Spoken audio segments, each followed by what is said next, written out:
So you are probably hearing a lot from the news that we, as humanity, have some major problems. You know, the global warming, the climate change, the inequalities between societies, and all the things that we, as humanity, are doing wrong.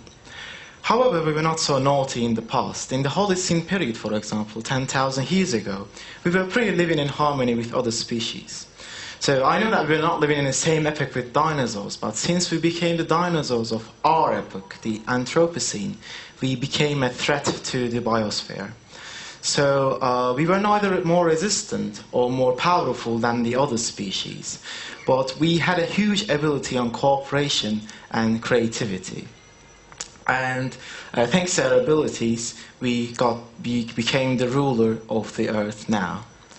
So we got so bigger and bigger, we got so powerful and powerful, and now we are in a place that we are running out of energy. So energy is the problem, guys. To understand this problem a bit more efficiently, I'm going to show you an equation. So it's a well-known equation to calculate the energy consumption. The n represents here the number of people living on a place, and then we multiply this by the number that represents how rich these people are, so that we can understand, how much of an energy they can buy. So gross domestic product divided by the number of people, and at last we multiply this by the equation that gives the conservation. So when we look at the outcomes of this equation, we see that our consumption today is around 20 terawatts.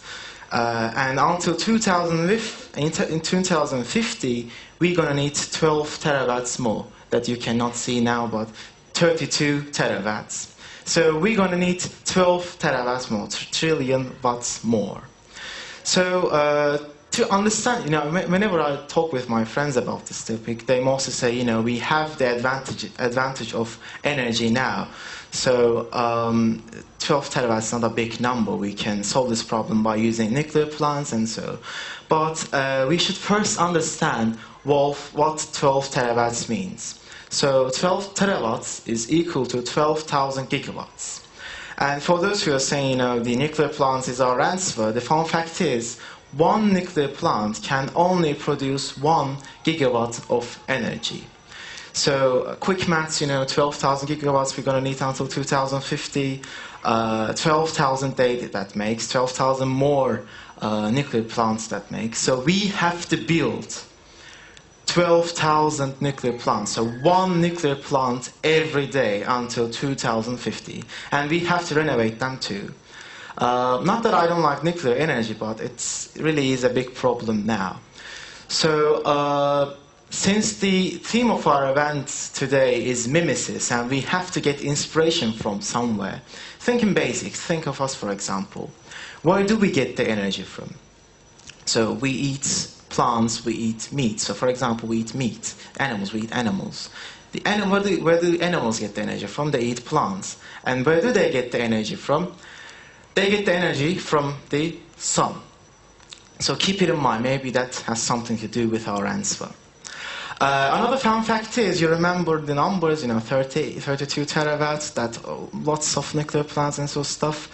The energy transmitted from sun to earth only in 1 hour is enough for us to consume in 1 year. So maybe we have to think about this topic a bit more. So maybe you might say, the problem is solved. We can use solar plants everywhere. We can build bigger ones. But nothing is that easy to solve in energy industry. So the first problem is using the energy is not the big problem. We can use energy by using solar plants. But the thing is, we have to store the energy too, because we don't have sun at night. And we have to use this energy at night too. When you look where the sun shines, where the sun is, for example in Africa, these places are poor, so they can't buy those storage methods. And they can't buy those storage methods. So the first thing they have to do, we have to do, is that the new technique has to be cheap, so that everybody can reach it and collect the energy transmitted from sun to earth. The second problem is a bit more human-based and a bit more complex to understand, but until today, energy production has always been based on major powers. You know, the governments, the energy production companies, those decision makers. So they decide on how much of an energy you can get and how light of a light bulb you can be.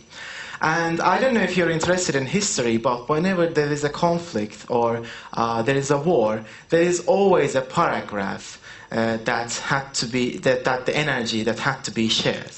So if there is an energy and it has to be shared, we have to be careful about what we are saying because it causes conflicts. So the new epic, and I'm not even talking about the decision makers. So one day they might say, okay, I don't care about global warming, I don't want to use renewables, we're just going to use coal, and you know what will happen, we're going to die. And that's what we don't want. So the new epic has to be sustained, it has to be based on sustainability, and it has to be Holocene. The energy production has to be based on individual powers so that there will be no energy to be shared. You should produce your energy in so much that you want, so there will be no energy to be shared, just like in liberal economics. So at Harvard University Nocera Lab, Daniel Nocera, a well-known scientist in that respect, has mimicked the photosynthesis method.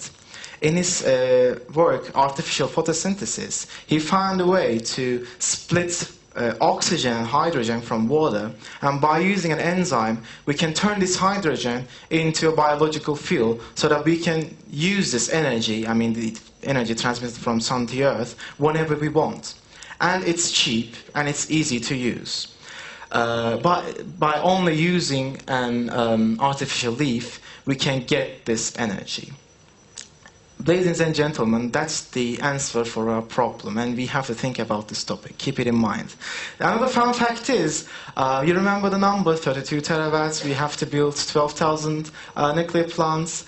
The fun fact is, Harvard University pool can store 38 terawatts of energy in it. So 6 terawatts you can use whenever you want, no problem.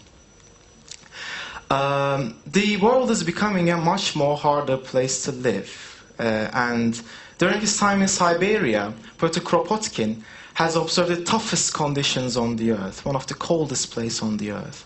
Unlike other continents where everybody is fighting against each other, and there is always a competition, the one who can cooperate could also survive.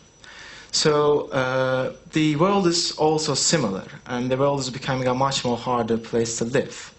And we get the inspiration from nature, but maybe we can get the inspiration from our nature, from humanity too, because we did it in the past. We used cooperation and creativity to come to this world, to us that we are now. According to Kropotkin, there are 3 principles of futuristic society. The first one is cooperation. We have to be cooperative so that we can collect this energy. And the second one is liberty.